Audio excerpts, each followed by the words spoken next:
السلام عليكم أحبتي تلاميذ صف الخامس الابتدائي. اليوم نكمل درس العلوم الحيوانات الفقرية. خلنا نجي نتعرف على الفكرة الرئيسي. عندنا الفكرة الرئيسي: الحيوانات الفقرية. تعريفها: حيوانات تمتلك عمودا فقريا في الجهة الظهرية من أجسامها. اللي هنا التعريف. تصنف هذه الحيوانات إلى عدة أنواع، لكل نوع ميزاته وخصائصه. المفردات: العمود الفقري، حيوانات ثابتة درجة الحرارة، حيوانات متغيرة درجة الحرارة. خلينا نجي نتعرف أكثر على الحيوانات الفقرية. يعتمد الإنسان في غذائه على النباتات والحيوانات، فالإنسان يأكل لحوم بعض الحيوانات مثل الأغنام والأبقار والأسماك والدجاج. تحتوي أجسام هذه الحيوانات على العظام بالإضافة إلى اللحوم التي نأكلها. ترتبط هذه العظام مع بعضها مكونة الهيكل العظمي للحيوان. يعني الإنسان يأكل ويعتمد بغذائه على النباتات والحيوانات. الإنسان يأكل اللحوم بعض الحيوانات مثل الغنم والسمك والدجاج. كل هاي الحيوانات تحتوي على عظام. هاي العظام مرتبطة مع بعضها. شو تكون لنا؟ تكون لنا الهيكل العظمي. فالحيوانات الفقرية هي الحيوانات التي لها هيكل عظمي واللي تتميز بوجود عمود فقري. شنو تعريف العمود الفقري؟ هو سلسلة من الفقرات مرتبطة مع بعضها تمتد من الناحية الظهرية لجسم الحيوان. يمثل العمود الفقري جزءا من الهيكل العظمي. وظيفته شنو؟ يمثل العمود الفقري جزء من الهيكل العظمي. وظيفته توفير الدعم والإسناد، ويسمح بحرية الحركة للكائن الحي. يوفر لنا الدعم والإسناد ويسمح بحرية الحركة للكائن الحي. نيجي هنا. صنف العلماء الحيوانات الفقرية إلى عدة مجاميع، منها الأسماك والبرمائيات والزواحف والطيور والثدييات. هنا علامة استفهام: ما وظائف العمود الفقري في الحيوانات؟ شو يقول هنا؟ سؤال ينطينا يقولنا شنو وظائف العمود الفقري؟ احنا شنو قلنا هنا؟ توفير الدعم والإسناد ويسمح بحرية الحركة للكائن الحي. تصنف الحيوانات الفقرية إلى نوعين اعتمادا على درجة الحرارة، على درجة حرارة أجسامها. تصنف لنا نوعين على درجة حرارة أجسامها: حيوانات ثابتة درجة الحرارة وحيوانات متغيرة درجة الحرارة. نجي نتعرف على حيوانات ثابتة درجة الحرارة، وهي الحيوانات التي لا تتغير درجة حرارة أجسامها بتغيير حرارة محيطها. من اسمها ثابتة درجة الحرارة، يعني حيوانات لا تتغير درجة حرارة أجسامها بتغيير حرارة محيطها. هنا عندنا الحيوانات متغيرة درجة الحرارة، هي الحيوانات التي لا تستطيع تنظيم درجة حرارة أجسامها. يعني هاي الحيوانات ما تقدر تنظم درجة حرارة أجسامها، فهي تتغير تبعا لتغيير حرارة محيطها. كيف تصنف الحيوانات وفقا لدرجة حرارة أجسامها؟ قلنا النقطتين: حيوانات ثابتة درجة الحرارة وحيوانات متغيرة درجة الحرارة. تفكير الناقد: ماذا يحصل لو كانت العظام في أجسام الفقريات غير مرتبطة مع بعضها؟ يعني هاي العظام لو كانت أجسام الفقريات غير مرتبطة مع بعضها شنو يصير؟ لا يكون هيكل عظمي، لا يكون لنا هيكل عظمي. هنا يقول لنا: ما مجموعات الحيوانات الفقرية؟ تضم الحيوانات الفقرية 5 مجموعات، هي الأسماك واحدة من هذه المجموعات.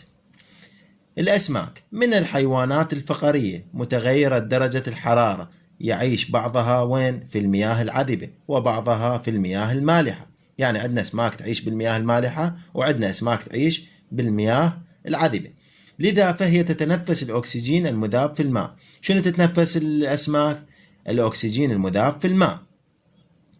يتكون جسم السمكة من 3 أجزاء، هي الرأس والجذع والذيل. رأس جذع ذيل، وليس لها عنق. شوف ما عندها عنق. جسم السمكة انسيابي. ليش انسيابي جسم السمكة؟ ليساعدها على الحركة في الماء. انسيابي جسمها ليش؟ حتى يساعدها على الحركة في الماء. يغطي أجسام أغلب الأسماك قشور صلبة ملساء. شنو وظيفة هاي القشور الصلبة ملساء؟ شنو وظيفتها؟ وظيفتها حماية جسم السمكة من الظروف الخارجية. كما يحتوي جسم الأسماك على الزعانف التي تساعدها على الحركة. الزعانف تساعد السمكة على الحركة. تتكاثر الأسماك بالبيوض. بمن تتكاثر الأسماك؟ بالبيوض، إذ تضع أنثى السمك عددا كبيرا من البيوض أو البيض في المرة الواحدة. لا ينمو من هذه البيوض سوى أفرادا قليلة، حيث تتغذى عليها الطيور المائية والأسماك الأخرى. هاي البيوض اللي تضعها الأسماك. البرمائيات. أنا مسوي تلخيص كامل بس نكمل شرح الموضوع ونوبا ننطي التلخيص. البرمائيات. البرمائيات من الحيوانات الفقرية، تمتلك عمود فقري، متغيرة درجة الحرارة، متغيرة درجة حرارتها، تقضي جزءا من دورة حياتها وين؟ في الماء، تتنفس في أثناءها الهواء المذاب في الماء بواسطة تراكيب تشبه الخياشيم، وتقضي فترة الباقية من حياتها على اليابسة، تتنفس فيها الهواء الجوي بواسطة الرئتين. وتتنفس البرمائيات أيضا عن طريق جلدها، لذا يجب أن يكون جلدها رطبا، ولذلك تعيش البرمائيات قرب الماء باستمرار. ومن أمثلتها الضفادع. الضفدع يتكون جسم الضفدع من رأس وجذع والأطراف، ولا يحتوي على عنق. تبدأ دورة حياة الضفدع في الماء مثل جميع البرمائيات. هو ليش سموه برمائيات؟ يعني بر ماء، يعني برا الماء وبالماء. بر يعني برا الماء، ماء بالماء، حيث تضع الأنثى البيض الذي يفقس فيما بعد. لماذا سميت البرمائيات بهذا الاسم؟ لأنها تقضي الفترة الأولى في الماء والفترة الثانية على اليابسة. الزواحف. الزواحف من الحيوانات الفقرية متغيرة درجة الحرارة، تبدو عند حركتها وكأنها تزحف على الأرض بسبب قصر أطرافها أو عدم وجودها، مثل السحالي والسلاحف والأفاعي. يتكون جسم الزواحف من رأس والعنق وجذع وذيل. يغطي أجسام الزواحف الحراشف التي تقلل من تبخر الماء منها. تتنفس الزواحف الهواء الجوي بواسطة الرئتين. تعيش معظم الزواحف على اليابسة، مثل الأفاعي أو الأفعى، وبعضها يعيش في الماء مثل السلحفاة المائية، وبعضها يعيش قريبا من الماء مثل التماسيح. تتكاثر الزواحف زواحف تتكاثر بالبيوض. عندنا هنا الطيور من الحيوانات الفقرية ثابتة درجة الحرارة، يستطيع أغلبها الطيران مثل الحمام والنسور، وبعضها لا يستطيع الطيران مثل الدجاج والنعام، وبعضها الآخر يسبح فوق الماء مثل البط والوز. تمتاز الطيور القادرة على الطيران بأن لها عظاما مجوفة خفيفة، كما أن شكل أجنحتها وعضلاتها القوية تساعدها على الطيران. ويغطي أجسامها ريش. شنو فائدة الريش؟ يحافظ على حرارة أجسامها. ولها مناقير تختلف أشكالها باختلاف نوع الغذاء، وليس لها أسنان، فهي لا تمضغ الطعام وإنما تبلعه. ويتكون جسم الطيور من الرأس وعنق وجذع وذيل. تتكاثر الطيور بوضع البيض في أعشاش تكون عادة فوق الأشجار أو النباتات العالية. وعندنا أخيرا الثدييات، حيوانات فقرية ثابتة درجة الحرارة، يكسو جسمها الشعر أو الفراء. سميت بهذا الاسم لأنها ترضع صغارها من أثدائها. تختلف أماكن عيش الثدييات، فمعظمها يعيش على اليابسة مثل الكلاب والقطط والخيول والأرانب، وبعضها يعيش في الماء مثل الدلافين والحيتان. وبالرغم من أن هذه الحيوانات تعيش في الماء، لكنها تتنفس الهواء الجوي بواسطة الرئتين. أما الخفافيش فهي النوع الوحيد من الثدييات القادر على الطيران. تتكاثر الثدييات بالولادة وترضع صغارها إلى أن يكتمل نموها. هسه نجي للتلخيص مالتنا. تعريف الحيوانات الفقرية: هي الحيوانات تمتلك عمودا فقريا في جهة الظهر من أجسامها. العمود الفقري هو سلسلة من الفقرات مرتبطة ببعضها تمتد من الناحية الظهرية لجسم الحيوان. هنا عندنا سؤال: اذكر السبب. 1. جسم السمكة انسيابي. ليش جسم السمكة انسيابي؟ الجواب: يساعد السمكة على الحركة في الماء. 2. يغطي جسم أغلب الأسماك قشور صلبة ملساء. ليش؟ الجواب: لحماية جسم السمكة من الظروف الخارجية. 3. وجود زعانف في الأسماك. الجواب: لتساعد السمكة على الحركة في الماء.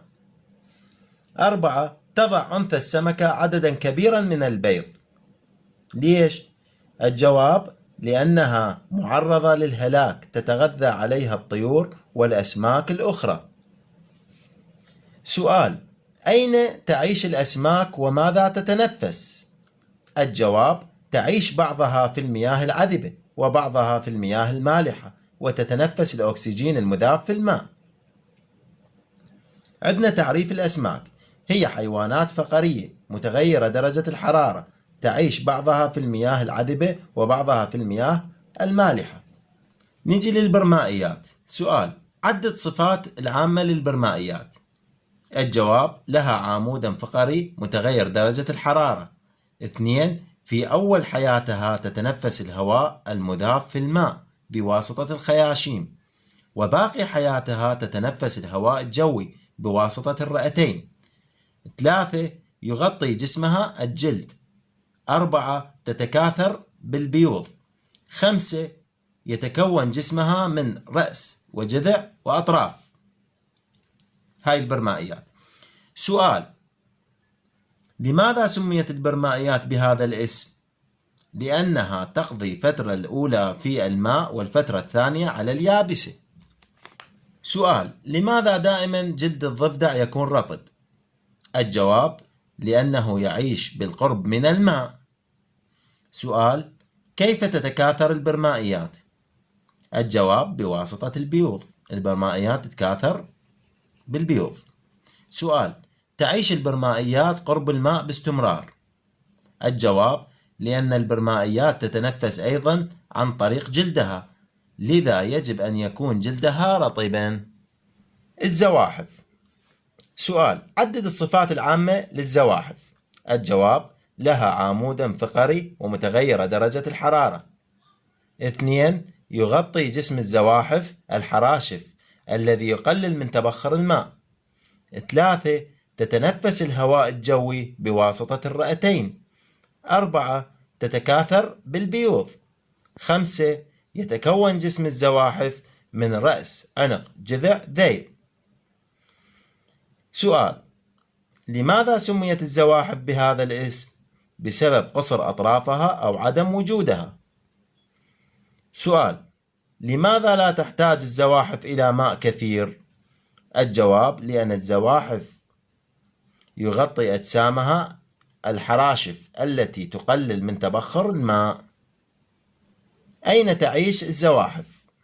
الجواب: تعيش معظم الزواحف على اليابسة مثل الأفعى، وبعضها يعيش في الماء مثل السلحفاة، وبعضها يعيش قريبا من الماء مثل التمساح.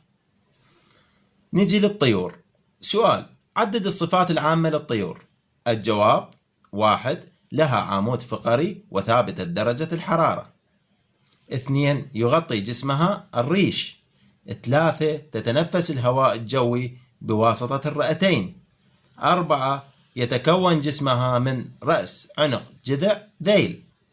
5. تتكاثر بواسطة البيوض. 6. ليس لها أسنان فهي لا تمضغ الطعام بل تبلع. سؤال: بماذا تمتاز الطيور القادرة على الطيران؟ الجواب: تمتاز بأن لها عظاما مجوفة خفيفة. 2. أجنحتها وعضلاتها قوية تساعدها على الطيران. 3. لها رئتان فعالة وقوية. سؤال: لماذا الطيور لا تمضغ الطعام بل تبلعه؟ الجواب: لأنها لا تمتلك أسنان. سؤال: تبني الطيور أعشاشها فوق الأشجار والنباتات العالية. الجواب: لحماية صغارها من الحيوانات المفترسة. عندنا الثدييات. سؤال: عدد الصفات العامة للثدييات.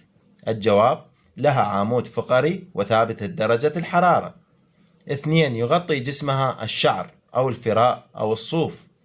3. تتنفس الهواء الجوي بواسطة الرئتين. 4. تتكاثر بالولادة. 5. ترضع صغارها الحليب من أثدائها. 6.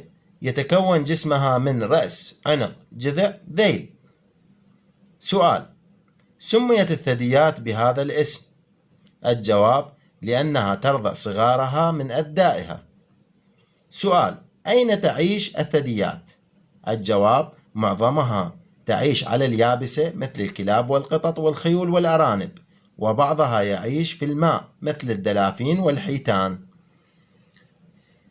سؤال: ما الحيوان الثدي الوحيد القادر على الطيران؟ الجواب: الخفاش. سؤال: عدد مجموعات الحيوانات الفقرية مع ذكر مثال.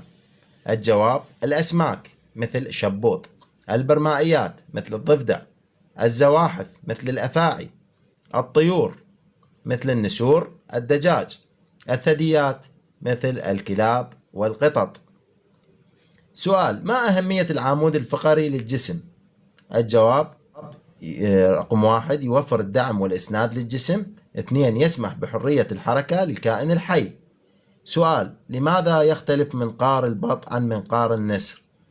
الجواب: المناقير تختلف أشكالها باختلاف نوع الغذاء. إلى هنا ونأتي إلى نهاية درسنا لهذا اليوم، وألقاكم في درس قادم بإذن الله، ودمتم في أمان الله وحفظه.